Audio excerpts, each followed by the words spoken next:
Bonjour, bienvenue dans cette nouvelle vidéo.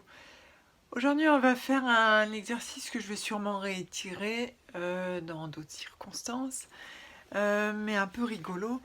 C'est-à-dire que je traîne beaucoup dans les brocantes, j'aime bien les trucs de seconde main, et des fois on trouve des choses un peu bizarres, et donc que je vais vous présenter, qui sont là en lien avec la voyance, le tarot, etc. Alors cette fois-ci, on va découvrir, on va unboxer la boule de cristal. Alors la boule de cristal, c'est quand même un des classiques de la voyance, que ce soit dans l'imaginaire collectif. Alors moi par exemple, je ne l'utilise pas normalement, je vais vous montrer ce que j'utilise. Je suis obligée de déplacer Hécaté, qui a perdu un de ses bras d'ailleurs, la pauvre, et je n'arrive pas à lui réparer. Hop, les clés. Voilà. Alors moi je n'utilise pas de boule de cristal, j'utilise les tarots ou ça. C'est un miroir de sorcière, un miroir noir. C'est dans la pratique un peu particulier, je vous en parlerai une fois. Celui-là, il est dédié à Hécaté et il a un symbole derrière avec le croisement. Voilà, c'est marque Neu, je vous mets l'adresse en dessous si ça vous intéresse, qui les fabrique, ils sont superbes. Et donc moi j'utilise ça quand il s'agit de divination avec les reflets, vous voyez, il est magnifique. Donc je vais remettre Hécaté sur son miroir. Et son bras perdu avec. Hop. Voilà. Donc je vous expliquerai une fois comment marchent les miroirs. Mais là, on va s'intéresser du coup à ça, que j'ai trouvé en deuxième main. Je cherchais depuis longtemps, je trouvais ça rigolo. Alors on la trouve à des prix de fou, mais moi je l'ai acheté vraiment pas cher sur un site que je ne nommerai pas, de deuxième main. Voilà. Donc on va l'ouvrir ensemble et on va découvrir ensemble, et puis je vous parlerai un peu de l'utilisation des boules de cristal. Et je crois qu'il y a notre ami Sam qui est avec nous comme d'hab. Oh, bonjour Sam. Voilà. Alors, elle s'ouvre comme un tarot, c'est aimanté. Waouh. Alors ça, non, c'est boîte que j'ai oublié. Alors dedans, on trouve déjà un petit bouquin. Alors, il faut savoir que les boules de cristal ne sont pas forcément en cristal. La plupart du temps, elles sont en verre. Elles peuvent bien sûr avoir différentes tailles. On en trouve aussi dans des cristaux de roche un peu fumés. On en trouve dans des pierres différentes. On va appeler ça en gros des boules de cristal. Et je suis en train de chasser le chat qui se frotte contre le pied de mon appareil photo. Et donc, ces boules de différentes tailles, ça va dépendre de vous en fait. Le mieux pour choisir une boule de cristal, c'est comme pour les jeux de tarot, il faut que ça vous parle. Donc soit vous allez dans un magasin où ils vendent des choses ésotériques, ce qui est le mieux, et vous regardez ce qu'ils ont en rayon boule de cristal, voir si ça vous inspire. Et sinon, vous pouvez toujours regarder sur internet, il y en a pas mal. Alors des fois on peut être déçu par la taille parce que souvent elles sont assez petites. D'ailleurs celle-là est très petite, mais c'est un jeu pour gamins quand même, à la base je pense. C'était classé dans les jeux pour gamins, mais là je suis même pas sûre en fait. Enfin bref. Pour revenir aux boules de cristal, c'est donc une très ancienne façon de lire l'avenir et de pratiquer la divination. Alors une boule de cristal, une fois que vous l'avez, il faudra la nettoyer, la purifier dans l'eau claire.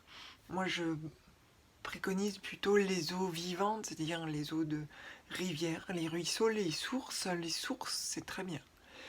Si vous avez une source près de chez vous, vous pouvez nettoyer vos cristaux et vos boules de cristal là-dedans et la purifier. Alors ça, je sais pas, hein, on va découvrir ça après.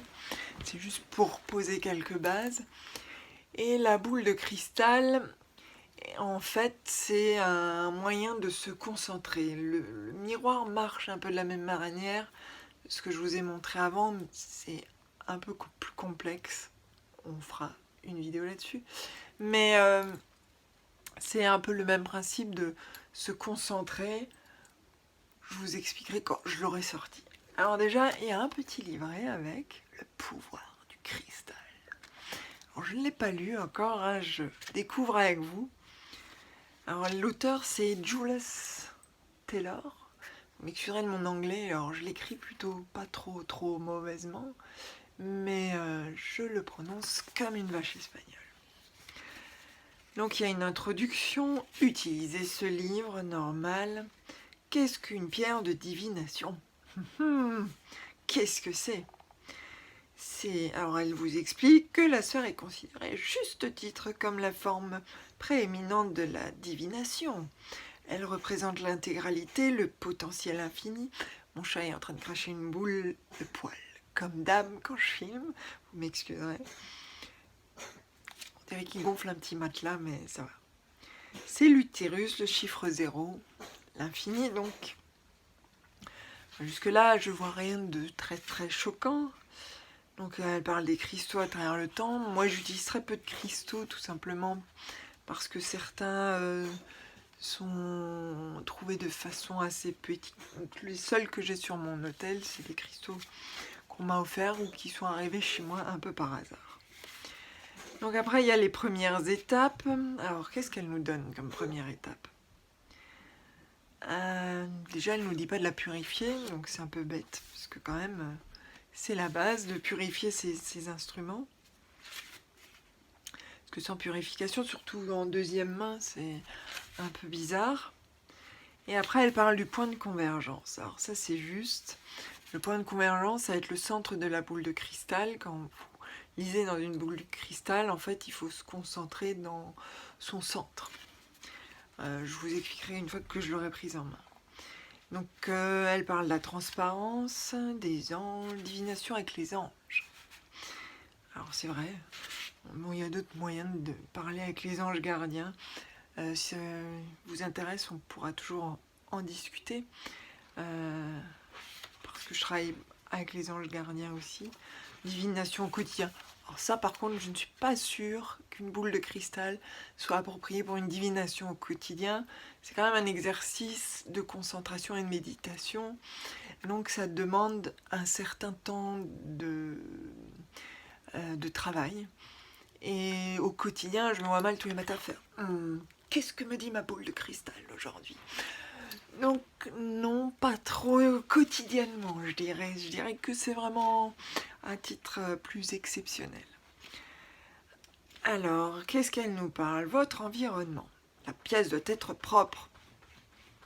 Je suis pas très ménage, moi, mais on va dire que c'est mon espace sacré ici, c'est propre. C'est à peu près le seul endroit qui est à peu près rangé. Enfin, dans mon esprit, hein, parce que... Alors évidemment, comme tout, comme quand vous tirez les tarots, elle vous explique qu'il faut être dans un endroit calme. Et donc, il faut être tout à fait ouvert et pas le faire quand vous êtes stressé ou énervé. Il faut le faire à un moment où vous êtes vraiment calme et seul. Ça c'est Dean qui miaule. Je pense qu'il a quelque chose à dire sur les boules de cristal. C'est bien Dean. Oui, alors Dean, je peux pas vous le montrer. Je peux pas vous le présenter, Dean, parce qu'il déteste être porté. Il faut savoir que c'est l'enfer, mais c'est mon famille. Ouais, super. Autre chose? Cool. Donc il faut être dans une ambiance calme. Par exemple, alors c'est familier avec soi, c'est très bien. Alors le mien il cause beaucoup, mais c'est très bien.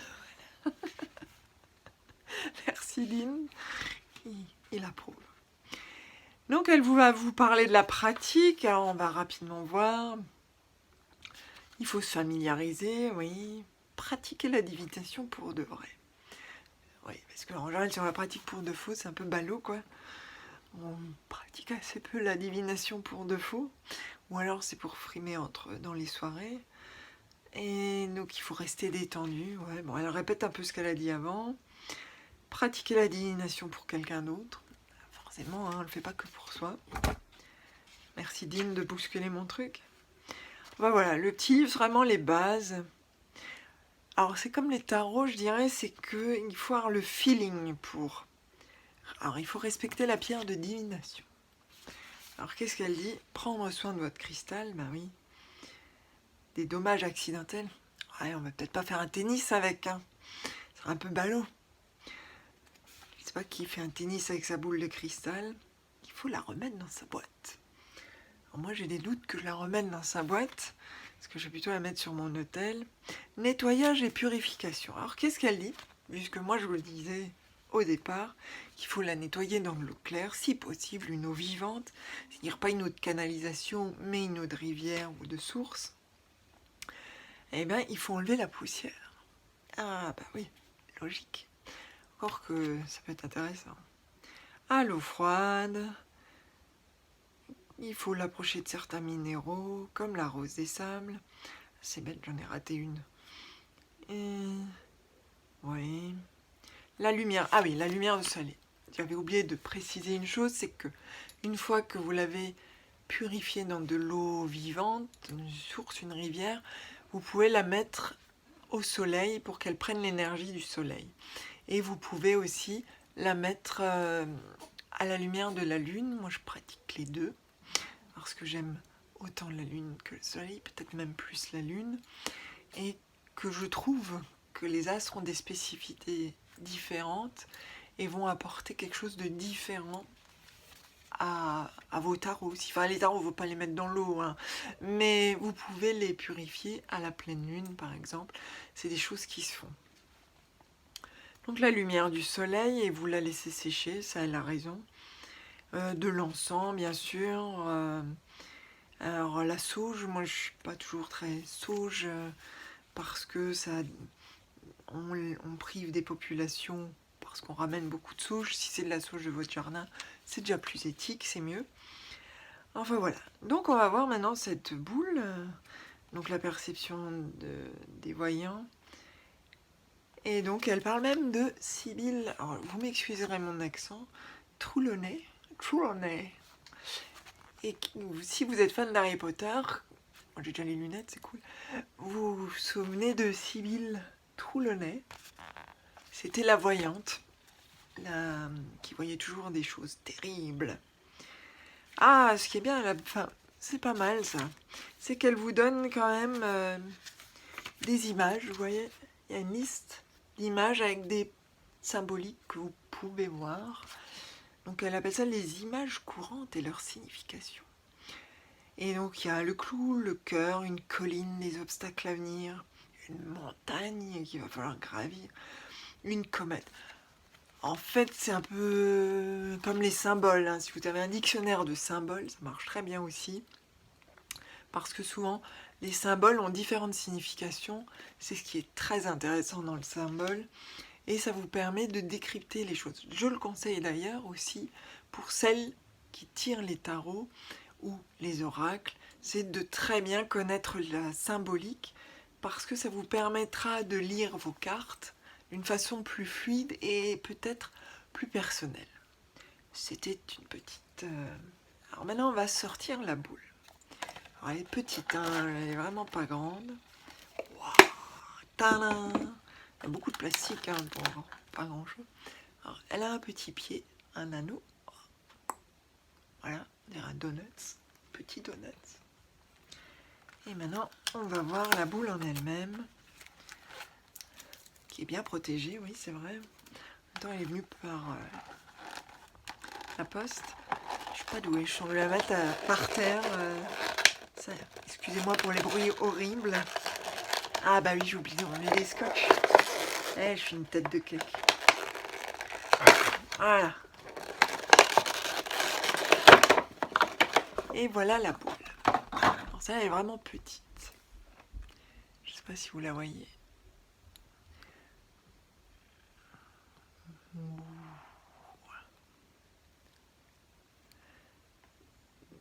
Donc tout est un peu à l'envers, hein, dans une boule de cristal Elzabov Sobilo. Mais donc si vous voulez vous rentrer en connexion, il faut aussi la prendre dans vos mains et faire passer votre propre énergie dedans. Alors il faut savoir que par exemple si vous avez des bougies allumées, les significations peuvent un peu changer, les reflets. Moi personnellement dans un miroir noir ça ne me dérange pas, ça fait partie du jeu, façon de parler, ça fait partie de la pratique. Donc vous pouvez la ressentir. Alors, évidemment, plus gros, c'est plus intéressant. Moi, une petite, ça me suffit, dans le sens où c'est pas ma pratique principale. Et celle-là, elle doit être en verre. On voit qu'il n'y a vraiment aucune veine, aucune aspérité, aucune... On voit évidemment la lumière qui se focalise dedans. Et donc, alors celle-là, elle n'est pas purifiée encore, hein, je viens de la sortir. C'est assez agréable à toucher. C'est bien. Ouh. Non, pour être plus sérieux, c'est très agréable en fait. Et c'est vrai que ça a créé un passage d'énergie entre vos mains, et vous pouvez vraiment ressentir du coup les énergies passer d'une main à l'autre, d'un bras à l'autre. Et si vous pratiquez la méditation en pleine conscience, par exemple, ça peut être assez intéressant de l'avoir en main, déjà pour qu'elle s'habitue à vous et que vous vous habituiez à elle, et du coup l'utiliser pour vous concentrer. Je pense que ça va être un vrai travail. Ouais, c'est pas mal en fait.